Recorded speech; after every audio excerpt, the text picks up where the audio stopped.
Okay, this is the last of our wonderful day here at the fiction stage, and I do want to once again thank our ASL interpreters who have done a wonderful job since 10 o'clock this morning.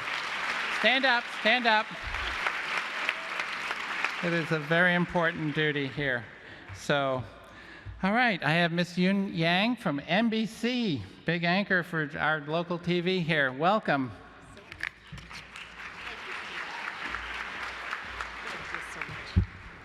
Thank you so much, Peter. Good evening, everyone. What a crowd. Look at all these people. It's awesome to see so many people in attendance of the National Book Festival.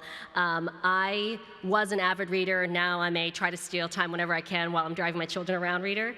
And I love this event so much. It's my 8th year at the National Book Festival. I look forward to coming every year because authors are treated like rock stars, as they should be. And I get to meet some of my favorite authors, including the one I'm about to introduce tonight.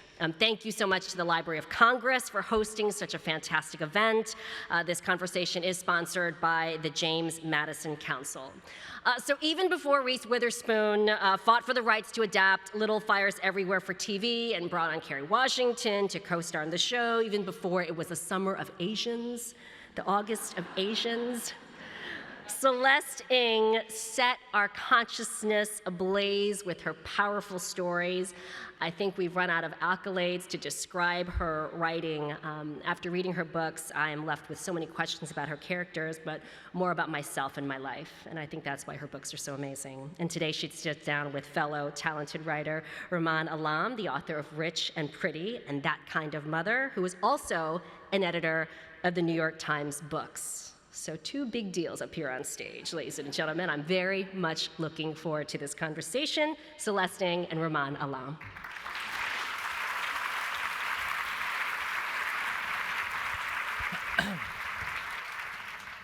Hearing our credentials laid out like that makes me feel really happy for our Asian mothers. I feel like the Asian mother out there is like, yes, you know. Do they know how to do that? Because there's...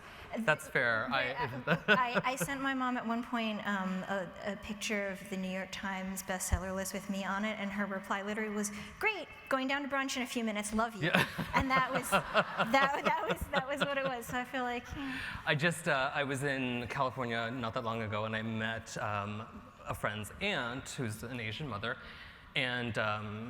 My friend introduced me. She's like, "Oh, this is my old friend Rumaan. He wrote 2 books." And she was like, "Mm-hmm." And she said, "Oh, he's also an editor at the New York Times." And she said, "Oh, the New York Times."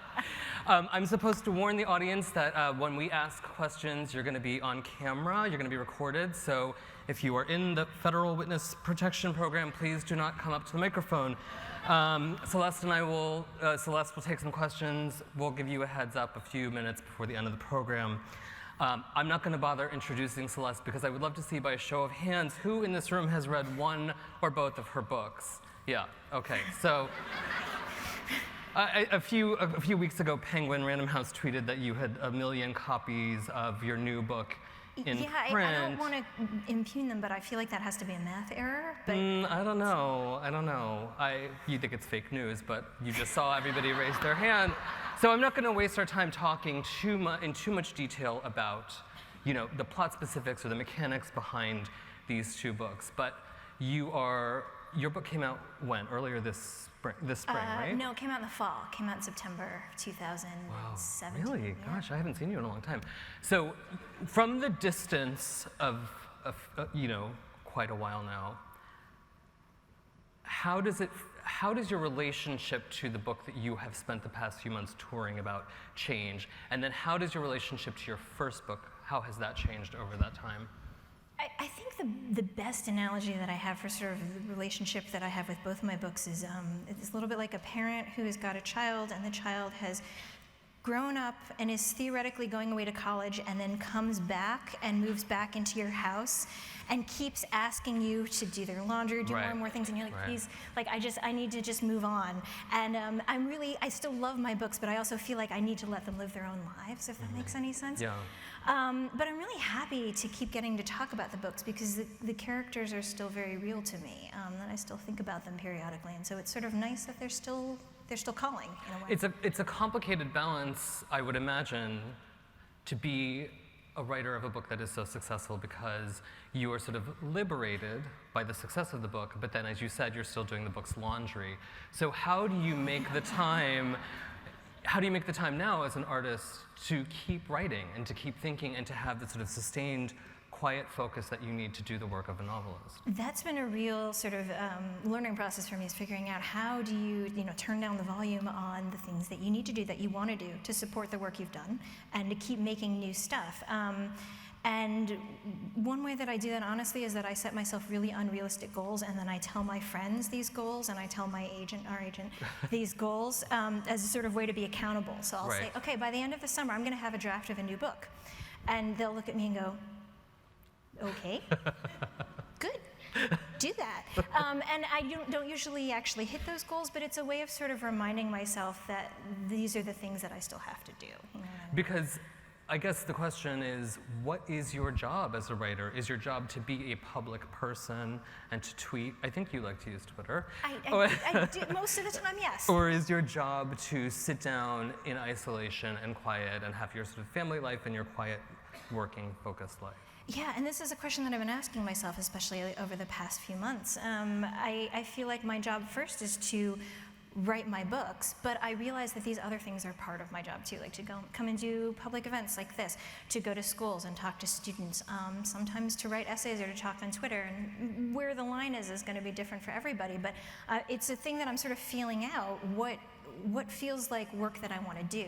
So I keep answering it by coming down to, what am I trying to accomplish with any of the work? For me, it tends to be, I want to be an advocate for empathy. I want to be an advocate for people imagining what it's like to be other people, and for holding open space for contradiction and for gray spaces. And so then anything that I can do that fits in that space, I think of as being my work. A worthy use of your time. We said we were going to be light. Oh, I'm sorry. Gosh, we should talk about something more fun. Okay, well, we'll lighten up. So you're 2 books into a career. You're still a very young woman. Are you conscious of having a territory as a writer that is yours? Can you see a pattern between the 2 books, or are you still too close to them to even divine those patterns? I think I'm too close to them to figure that out. I think other people are doing a better job, frankly, of sort of seeing the connections between my work. All right, you want me to tell you what they are? Because I wrote them down. I was like, you're fishing. Do you want me to mansplain them to you, Celeste? I'm happy to. Please tell me about what my work is about. Well, I was thinking about place with both of your books, which is a significant factor in both of the books. And I just said I wasn't going to do too much summary, but Celeste's first book is called Everything I Never Told You. It is the story of the sort of questions around the death of an adolescent in a biracial family in what I would maybe call like ex-urban Ohio, more than suburban, like small town, college town. I think Ohio. I said it was halfway in between Cleveland and Toledo, because there's not a lot between there. I went to Oberlin, so I was sort of picturing Oberlin the whole time. A lot of people have asked me if it's sort of based on Oberlin, and it's not based on Oberlin specifically, but that sort of thing where it's this sort of self-contained little college town. It's not attached to a city of its own. It's this sort of right. But it feels very much of Ohio. And Celeste's new book, Little Fires Everywhere, is much more difficult to summarize, but it is the story of a suburban family and their entanglement with another suburban family in Shaker Heights, Ohio, which is sort of the prototypical American suburb.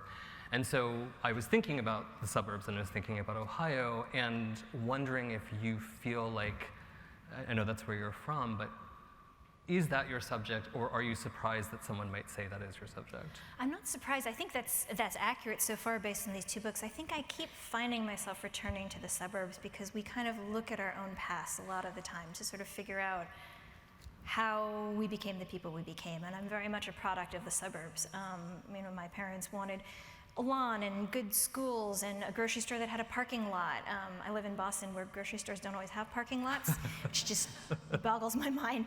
But you come from New York, so yeah, same. Yeah. But so there's something about the suburban world that really fascinates me, and I feel like part of it is that The suburbs are maybe quintessentially the place where you're trying to have it all.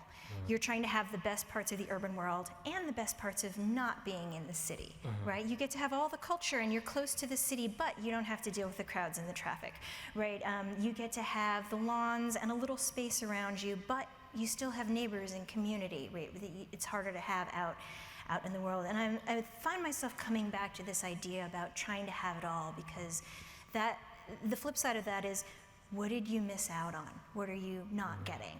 And that's sort of one of the themes that I think runs through both of the books, is sort of, what are your questions about the life that you missed out on the choices you didn't take, the paths that you didn't follow? Those are questions that I ask myself a lot, and that seems to be what comes up a lot in my fiction. By rigorously focusing on the suburbs, you kind of expose the larger world, the world just beyond the physical borders of this place that is seemingly ordinary and orderly. I think that's it. I mean, I think we have an idea in our minds about what the suburbs look like, what they're supposed to look like. We have an idea about the people who might live there. And by trying to zoom in on that a little bit more, I want to sort of expose what that says about us as a wider society. What are we striving for? Because I think the suburbs are sort of seen often as this place of striving, that you're striving to better yourself, you're striving for position, you're striving for all these things. What that says about us and sort of our values and where it is that we think we're supposed to be. I think when we use the word suburb now, it can sound kind of demeaned or smaller. But I think about sort of the great golden age of television narratives like Leave It to Beaver, in which the suburb was sort of like the paramount American existence. And the suburb as a territory for a writer of fiction has been rich material for writers like John Cheever. Like it is a serious subject and a serious territory that maybe we don't hear that, the term itself doesn't have that connotation any longer.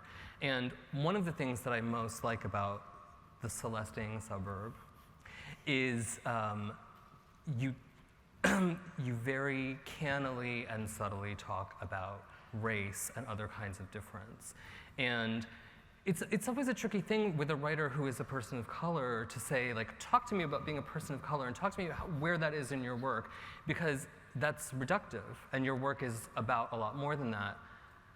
Having said that, I want you to tell me about it anyway. It is a part of that. I mean, the work is about race, and that is part of what it's about. Earlier, I was sitting in the back when Andrew Sean Greer was talking, and he talked about how he was at school, and people would come up and say, like, so I've never met a gay person before. What's that like? You know, and it's sort of a funny question, but it's also, underneath that is an honest desire to learn more about someone who's maybe had a different experience than you, and I think that's admirable. There's a moment in Everything I Never Told You, my first novel, in which one character asks another, like, so you're the only person who's like you in this community. They're one of the few Asians, and he says, what's that like? And she doesn't really know how to answer that exactly. So, I mean, my experience of it has been, it's a lot like what I believe the experience of not being a writer of color is like, plus a whole bunch of other things that we get to think about that a lot of other people don't. And I think that's where we start talking about sort of like questions of privilege. So what are the things that you never have to worry about because they're not a part of your world, where they are a part of mine? We talked about Twitter, and one of the things that Twitter is known for, I think, is being, I'm looking for a polite word. A cesspool? Is that a polite word? A space of contention, maybe, is a place to put it. But what a diplomat, Celeste.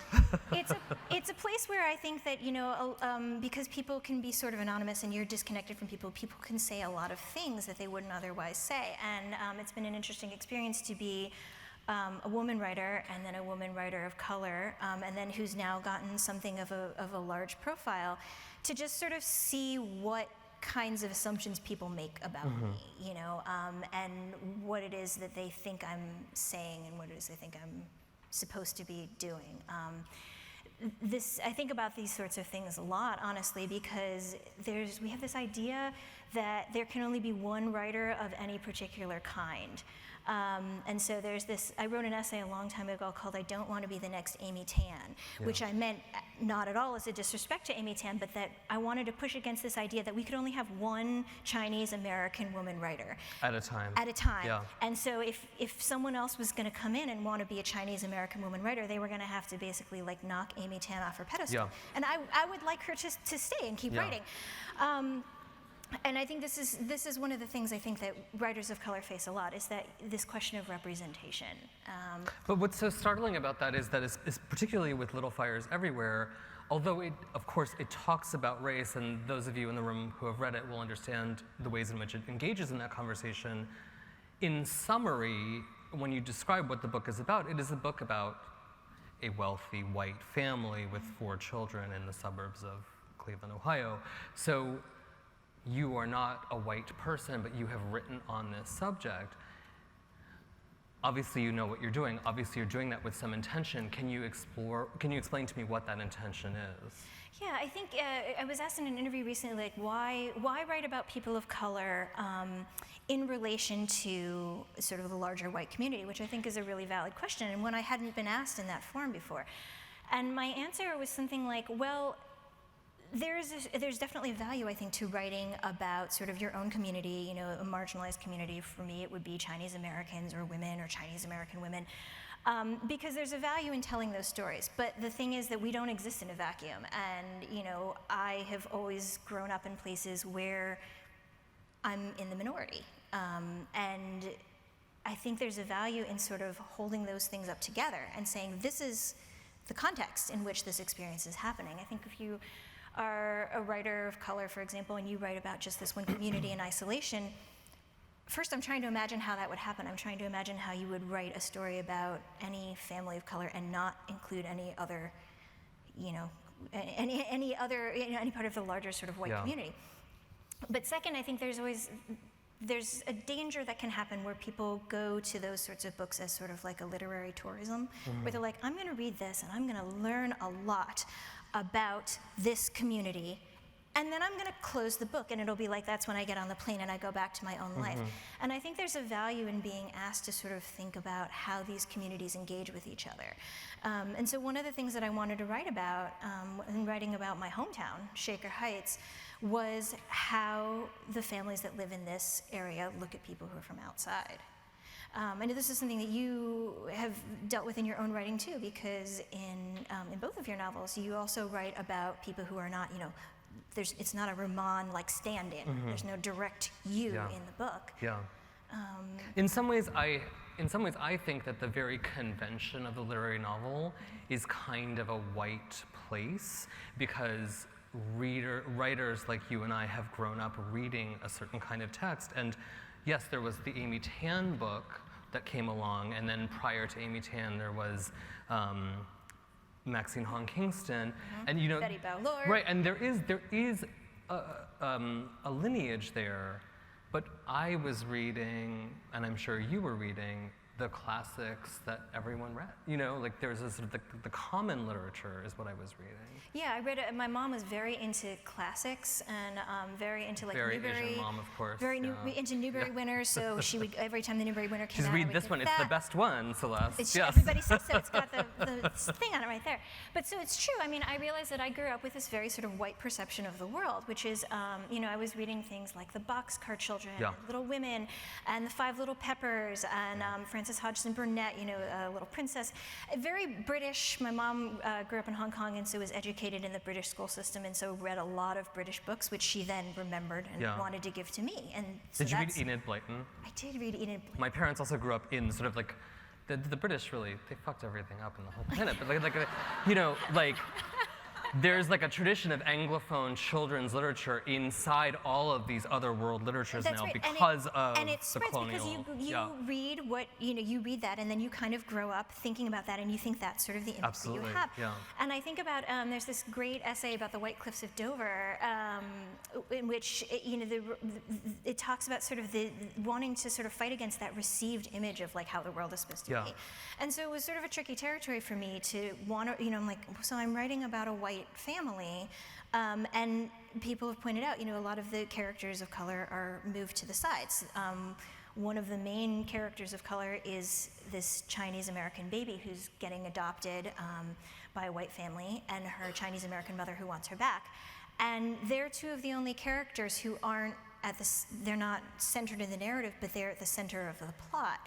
And I did that deliberately, actually, because I wanted to, people keep asking, well, why didn't you ever let the birth mother, why doesn't she get a lot of point of view, only a little at the end?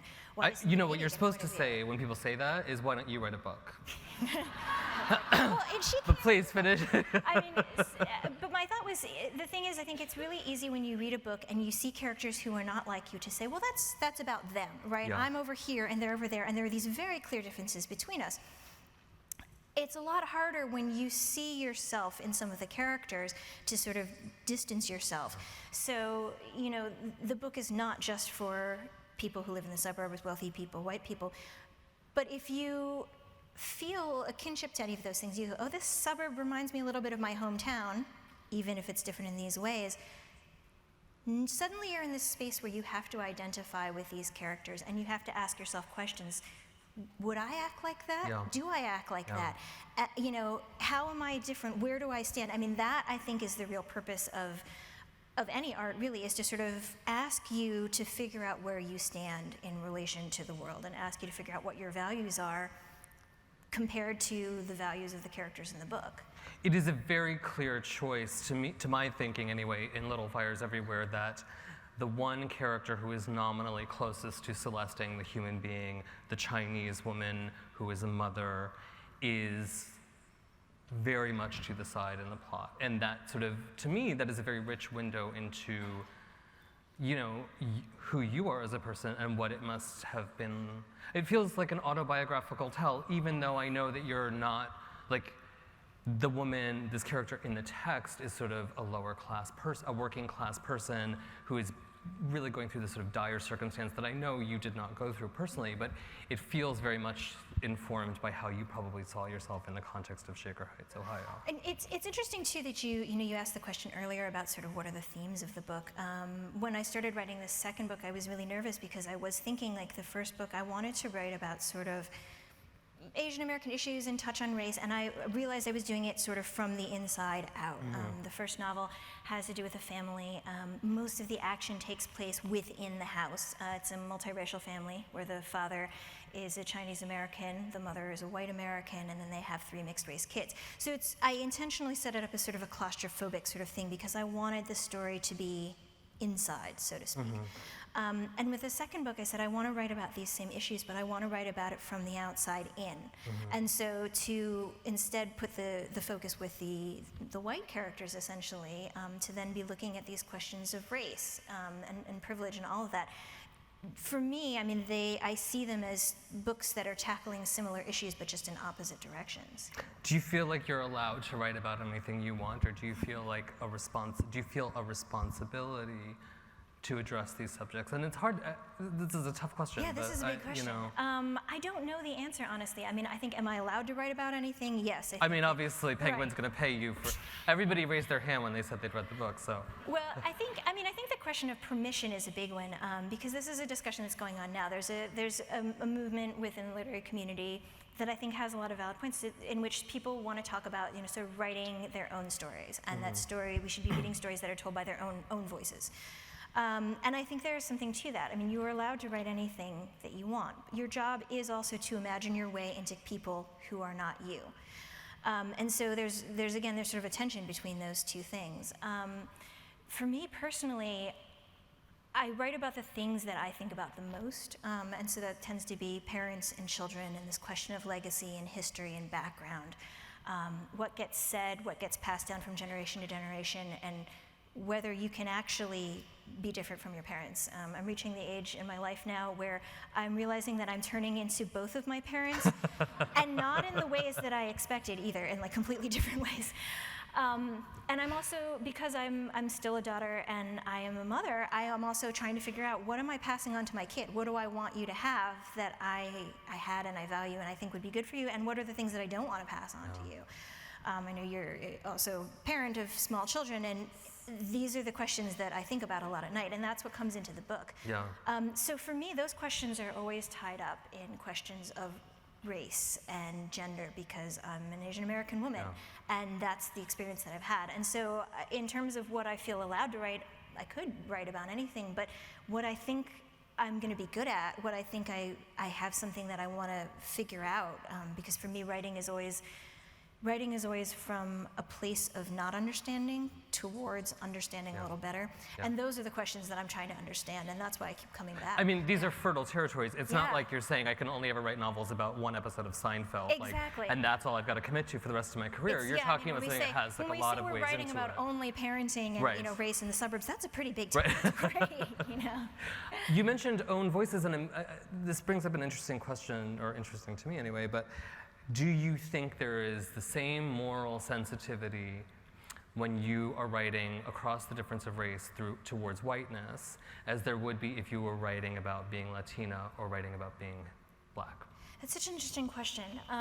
So this movement, Own Voices, is sort of the idea that primarily stories about sort of marginalized groups should be written by people within those groups.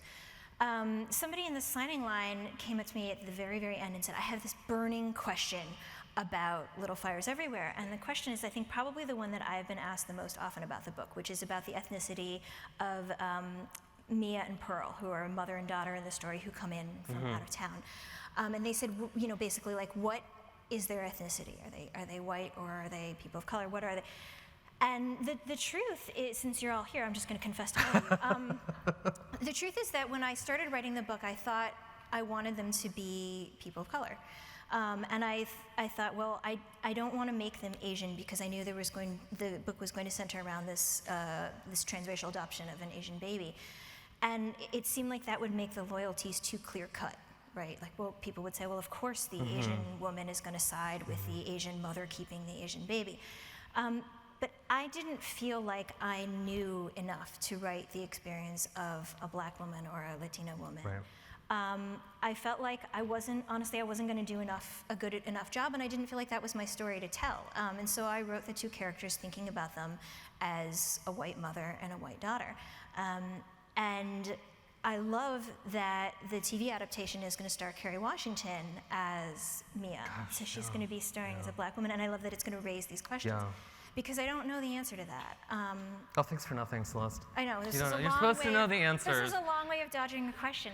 I think that the answer comes down to maybe the best writing advice that I've ever gotten, which is that you can do anything that you want to as long as you can get away with it.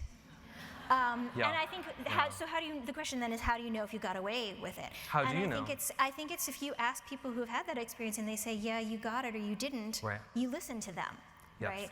Obviously, there is no one Black experience, just like there's no one Asian experience, there's no one anything experience. But I think that part of your job is to write, in writing any character, is you write as best you can, as truly as you can. And if people tell you, I didn't believe that, it didn't match up with my experience, then you have to take that seriously and listen. Yeah, it's a sort of giant, like, feeling around in the dark process that I think we do as writers, but with the added benefit of, race being a lot of things that we could trip over in this darkened room. Right. Yeah. And you just don't know until it's done, which is the challenge. We have about 15 minutes left, and I know a lot of you are going to have questions, so go ahead and start thinking of really good questions that are not comments and that are not requests for Celeste to read your new book. And I'm going to ask you one more question, because you mentioned Amy Tan, and you mentioned the idea that there can be one person of color, one sort of representative from a group in the imagination at a time. And I have noticed, and I'm sure you have noticed, a sort of Celesting effect in the fiction marketplace. And you laugh, but I know that you know what I'm talking about, and I know that this summer in particular has been a really robust time for debut literary novels by women of Asian descent generally, not Chinese specifically. There's sort of like a slew of different kinds of books. Crystal Hannah Kim's book, Lucy Tan's Somebody book. earlier described it as like, we're having a Korean women moment, and I was like, I hope they have more than one moment. Right. but I know what you mean. And I want to hear your, I'm not making this up. Like, this is something that you've observed yourself, and I'd love to hear you talk about what that means to you. I mean, that's like I think it's really testament to something really exciting, and I'd love to hear what you think. I mean, I have complicated feelings Sure. about that. So we'll try not to make this into a therapy session. But I on the one hand, I am thrilled to that there are more young Asian American women writing, that there are more Asian voices, that there are more, just frankly, more diverse voices. I was really happy to see Tommy Orange's A Native Writer's book hit the New York Times list. You know, I think there are really exciting writers that are writing stories that traditionally, I think, have been held up by publishers as like, we don't know if people will buy that. And I feel like now we're seeing that people will buy that and read it, and these are good books. So if I've had anything to do with that, I'm really happy. Ages ago, somebody said to me that being in the writing world is like a lot of people fighting over one very, very small piece of cake. And then you realize at a certain point that actually there is not even any cake, which is sort of sadly true. But my thought about that is that then our job has to be to make more cake for other people. That if if you're saying that there's only so many seats at the table, then I feel like when you get a seat, your job is to try and pull up more chairs. And I honestly do believe that. And I do think of you as a writer who has, I think Celeste is being pretty humble here, but I think of you as someone who has very actively supported the careers of younger writers, not just writers of Asian descent or writers who happen to be Asian women like you, that you are very, you see the responsibility that you have as a writer who has enjoyed some degree of success, and you seem like very invested in passing that on. Yeah, and I am. I mean, this is where I'll reveal that I'm like a Marvel superhero dork. But there's this, if any of you have ever seen a Spider-Man movie, there's this line that you keep repeating over and over with it, like with great power comes great responsibility. And I do feel like that if I have a platform, that I want to use it to try and share it with other people and help other people tell their voices. And this brings me to back to my mixed feelings, which is that I fight really hard against the idea that I am any kind of chosen one, or that I'm going to be like the next Amy Tan, because I think that's a really harmful way of thinking. I mean, I think the truth is that I'm not going to speak for everybody, just as Amy doesn't speak for that nobody speaks for. There's no monolithic experience of anything. That's exactly it. And so I think Chimamanda Ngozi Adichie, who is an amazing writer, is the author of We Should All Be Feminists and Americana, among other things, has a great TED Talk about this, which I encourage all of you to go and watch if you've never seen it. Just Google TED Talk, Danger of a Single Story, where she talks about how this is a really dangerous way of thinking. Because first, that one story is not going to represent everybody, so you need more voices to be heard. And second, it puts a huge amount of pressure on those particular stories to talk for everyone. Yeah. I'm thinking, we were talking about this being the sort of August of Asian Americans with Crazy Rich Asians and all this. And there have been a bunch of articles questioning whether, is Crazy Rich Asians Asian enough? Because it only shows this one segment of Asian population. And my thought is, right, it's the crazy rich section. Like, Asia's really big. Yeah. It involves a lot of different people who have a lot of different experiences. And even, you can't even say that, like, this is all of Singapore, because there's a lot of different groups in Singapore. There's a lot of different everything.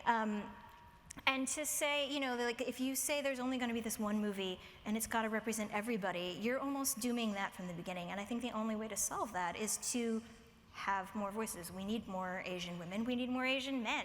We need more, black men and black women, and we need more gay stories, and we need more like intersex. We need more everything, basically. So that's sort of the responsibility that I feel in trying to sort of boost other people's voices, is just to make there be more. That's a great answer. Does anybody have any questions? I can't believe there aren't a no million questions. people lined up. We can keep talking. We can keep talking. We have a lot of friends in common. I will also take goofy questions. If you want to know what my favorite candy is, I'm here to talk about candy. Yes. Ohioan here, and I wanted to know how you went about writing about the place that you grew up. Did you just do it from memory? Did you go back to Shaker Heights and explore? And then how much do you feel like you have to stick to the facts, and how much can you make it also a place of imagination? Well, so when I wrote about Shaker Heights, I was terrified, basically, because when you're writing about your hometown, or you're writing about any real place, I think you have an obligation to try and portray that place as accurately as you can. And also because other people might show up and say, that's not where the school is, that's not... And if any of you know Shaker Heights, and I know there are some of you out there because you've come up to tell me that you're from Shaker Heights, I have definitely gotten emails about various things that I got wrong about Shaker Heights because it's Don't do hometown. that. Don't email that. Going forward, just don't email that. To be fair, yeah. one was my mom, where the first thing she said after she read the first, I think, page and a half, she said, isn't it South Woodland Road and not South Woodland Boulevard? And I said, Mom, that's the first thing you have to say. To actually answer your question, I tried to be as accurate as I could. I had a map of Shaker Heights. I did go back to Shaker. I pulled out my yearbooks, which was an interesting experience to revisit my high school life. The Shaker Heights Public Library was an amazing resource, and I feel like this is where I should give a shout out to libraries. Libraries and librarians. generally, yeah. They had actually a room of local history. And so when I went in and I told the wonderful local history librarian, Megan Hayes, what I was looking for, I said, I'm interested in this period. She pulled out school newspapers from that era. I found an editorial that I had written in junior year of high school for the guest editorial. But I could find out so many things about what restaurants were we going to, how much did a cup of coffee cost, because they were telling you where you'd get the best value for your coffee, all these things. So I tried to make the facts of Shaker Heights as accurate as possible. And then where I tried to allow myself sort of that space of imagination that you talk about was with the characters, to think about sort of what characters who don't exist might do in this real place. So, thank you. I guess I should go over here. Hi, so I identify as mixed Asian American, and I've been having a lot of conversations recently with my, full race Asian American friends, and a lot of them have never really thought about what it's like to be mixed and to be half. And I'm really curious about how you decided to make the characters in your first book biracial, because that's not something we see a lot. So I'm really interested to see what you're inspired by. Great. Yeah, I think this is a conversation that's happening more and more for really good reasons, because there are more multiracial kids out there. It's something that I thought about a lot because first, because I'm the mom of a biracial kid. My husband is white, so we have a mixed kid. And I think a lot about what his experience is going to be like. We happen to live on a street where 4 houses in a row have mixed race families. So my son thinks that this is totally normal, and all the kids on the street kind of look like him. And I love that he's able to have that experience. For me, it was also a way for me to try and write about Chinese American identity in a way that felt right to me, because I've always felt sort of like a fake Asian in a way. Both of my parents came from Hong Kong, but I was born here in the States. I've lived my whole life here. I don't speak Cantonese. I feel in a lot of ways like I don't know all the Chinese things that I'm supposed to know. And so this was a way for me to sort of write about the difficulties of feeling like you have parts of your identity in 2 different places. And it may be that I didn't get it right, but I'm hoping that there will be more stories out there so that other people can tell those stories. Thank you. We'll go here, and I'll try and be faster so I can get through the questions. Yes. So thank you. So I've read both authors' books, and I can't help but note that there are real similarities. Both of them talk about white privilege with very privileged white suburban families. Transracial adoption is a theme in both books.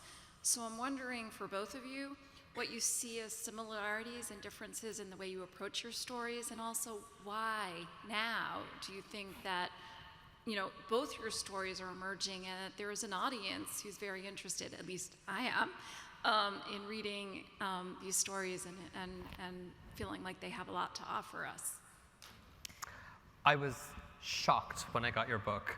I'm trying to remember when I would have got it. I think I must have been. You were finishing the draft yeah, of That Kind of Mother. So Ramon's book, That Kind of Mother, also deals with the transracial adoption. And so I got your book, and I didn't know anything about it, and I read it, and I was like, wow, this is terrible. A much more successful novelist has written on exactly the same subject. But actually, I think I actually found it so enriching and fascinating that we had both ended up on you know, the tension between being an artist and being a mother, on the question of adoption. Like, it's just, it was like a funny coincidence. And I think came up with two very different books, Yes, right? yeah. So you should also read Ramon's book. But I feel Two very different books, a successful one and a less successful one. to more seriously answer your question, though, I think that I don't know why this is sort of a topic that's coming up, but I'm glad that it is. And one of the reasons might be that I think that, especially over the past, let's say, 2 years, we're talking a lot more openly about issues of race, which I think is difficult, but I think is also a really important thing, because we have race problems in America, and it's complicated, and it comes, you know, it manifests itself in a lot of different ways. And I think it's just becoming part of the conversation. I mean, I started writing this book many years before the 2016 election. Race issues were not invented by that election. They've been there all the time. I think it's just now they're sort of floating up to the surface. And as the previous woman who asked the question before, the population in this country is changing. Yeah. And so the question only becomes more salient as time passes. And as, you know, in Celeste's first book, the couple at the heart of the book, this interracial couple, when they are married, their marriage is not even legal throughout the United States because it predates Loving versus Virginia. So we have come a long way as a society, and we are going still further. Yeah, I think we're continuing in that direction, and so that's the population that we are. Yeah. Thank you. So I went to college outside of Cleveland, so I'm familiar with Shaker Heights. So it was. Did you go to Oberlin? No, I didn't. I went to Kent State, but I had friends This is like at the JCU. code people use sometimes. Yeah. So it was really cool to read your book and kind of, you know, it's always neat to have that experience of reading someone's version of a place that you've been and experienced somewhat intimately. But I think that, you know, the way that you describe Shaker is, you know, with all the detail that you use and everything else, it's more than a plot, or rather more than a setting. It almost feels like another character in the book, but at the same time, your plot is so finely and intricately woven together that you have all of these, you know, kind of breadcrumbs that you leave throughout the novel, and then they sort of culminate together. And so I was just interested to find out, like, what's your process like when you're writing a book that you have so many, you know, really salient kind of parts? Like, where do you begin? Do you begin with your place, or what you want your characters to be like, or, you know, how do you build that culminating moment? This is a big question for writers, right? Which is sort of like, how did you do that? And I wish I knew, because I'm now trying to write a third book, and I'm trying desperately to remember how I did it the first 2 times. For Little Fires Everywhere, it makes sense that you started off thinking about Shaker Heights, because that was sort of where the story started for me also. For me, it was sort of like a character, and I knew I wanted to write about this place. And so for me, it really started with that place, and I imagined sort of what a prototypical family in that place might look like. And that's sort of how I came up with the Richardsons. If you imagine the most quintessential Shaker Heights family, I should say, that they had, that might be them. And then I sort of tried to imagine sort of what kind of trouble I could stir up for them. Because that's what writers do, is we're mean to our characters, but we make trouble. And this other family from out of town came in who were going to be really, you know, at odds with them. And so for me, that's sort of, once I have those characters together, it's almost like you put them, you've got your little figurines in it, and you just let them fight it out with each other. So for me, a lot of the process is just sort of imagining what, you know, how they would poke at each other, how they would, you know, irritate each other, how they would find connections for each other. For me, there's a lot of going down blind alleys and trying to figure out. I was going to ask you, do you know in advance, or are you surprised by where the narrative moves? I know the general arc of it usually. I usually can't get going until I have sort of a destination in mind. It's like planning a road trip. I know where I'm going, and I have an idea. I'm going to stop here and here. But I don't always take the route that I expect. Yeah. So there's space for questions, but I knew, for example, from the beginning that it was going to end with this house fire. This doesn't give anything away. It happens on the first page. But similarly, it happens in the title. It happens in the title. Yeah. So I knew that. How exactly it was going to shake out was sort of the discovery process for me. I'm seeing the signs. We're supposed to wrap it up, but I feel like we're the last event in the room, so I feel like you can answer one more question, right? Okay, I think I can answer one more question. So. Hi. Hi. So when I was younger, I read Kurt Vonnegut. The reason I thought I liked him was because he was able to marry humor to the very serious, the dark.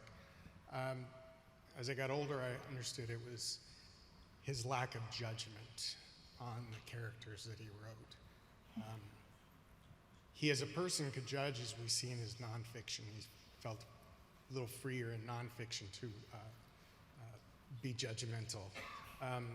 What is the author's responsibility to their characters as far as judgment is concerned? Oh, that is a really interesting question. You cause them trouble. You just said you like to cause them trouble, but I do. Yeah. Well, trouble is what makes stories interesting, right? If if someone says, "How's your day?" and you're like, "My day was great," that's kind of the It's a short story. It's a very short story. But the question of sort of what about judging your characters, I think, is a really great one, because I actually feel that if the author comes to their characters with contempt, it shows in the story. And I think you have to, as an author, love your characters, even if you don't agree with what they're doing. So in both of my novels, I've got characters who I think make some pretty bad choices, or choices that I would not make, let's say. It's an understatement. And actually, I think every single character makes some choices that are maybe Questionable, poorly yeah. judged. Questionable is a nice way to put it. And so I feel like, I've got my own opinions, but my job as the author is to not make heroes and villains. My son is 7, and he's at this age where they're really into who the good guys and the bad guys are.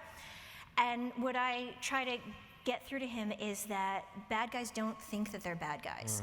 The bad guys usually think that they are the good guys. Yeah. And so my job, I think, is rather than to get the reader to condemn all the people that I hate and to love all the people that I love, rather to present them with these characters so that at the end, hopefully, they say, well, I really didn't like that person, but I kind of understand why she did what she did. That's sort of usually my goal as a writer, is to make you see the complexity of what a person is, even if you still think that you would never want to have a beer with Mrs. Richardson. I don't think she's not really a beer person. She's not a beer drinker. She's not a beer She's like a Chardonnay drinker, but so you never have a Yeah. Chardonnay with her. But I think that's sort of the best answer I have for the question, is that if you've condemned your characters, or if you are wholeheartedly sort of waving the flag for one of your characters, then I think actually you haven't looked at the characters close enough. I think that your job as the writer is really to show your characters as humans, which means that they're going to be flawed. And I think that often is sort of, for novels that don't work for me, that's often the case where the author hasn't looked closely enough. well, I think that everyone in the room will agree that mission accomplished on that. So it was such a pleasure to hear from you about your 2 wonderful books, and thank you so much. This was great. Thank you.